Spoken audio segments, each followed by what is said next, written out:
Dans cette partie, nous allons retrouver l'expression du champ créé par une charge ponctuelle à l'aide du théorème de Gauss.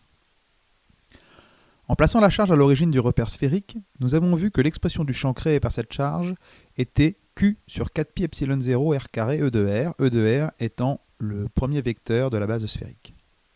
Nous connaissons donc le vecteur directeur du champ et nous savons que le champ ne dépend que de la variable R. Nous allons essayer de retrouver l'expression du champ, c'est-à-dire E de R, grâce au théorème de Gauss. Ici, la direction du champ est connue au départ, mais nous verrons dans un autre exemple comment la déterminer à partir de l'analyse des symétries de la distribution source. Nous savons également que le champ E ne dépend que de la variable R. Nous verrons dans le cas général comment déterminer cette dépendance grâce à ce qu'on appelle l'analyse des invariances de la distribution source. Ce que nous dit le théorème de Gauss, c'est que la quantité de charge contenue dans une surface fermée quelconque est égale au flux du champ E à travers cette surface. Cette surface, que l'on notera S, ou encore mieux SG, est appelée la surface de Gauss. Ce qu'il est important de comprendre, c'est que D de S s'exprimera différemment en fonction de la surface choisie. On l'a vu avec les différents exemples de calcul de flux.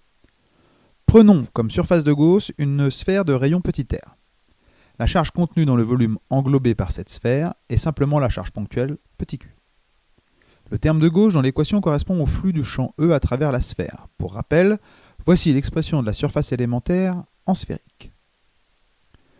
On voit donc que le produit scalaire entre E et la surface élémentaire se simplifie. En effet, les orientations étant les mêmes, le produit scalaire entre E de R et lui-même est égal à 1. Pour résoudre l'équation, il nous faut sortir E de R de l'intégrale.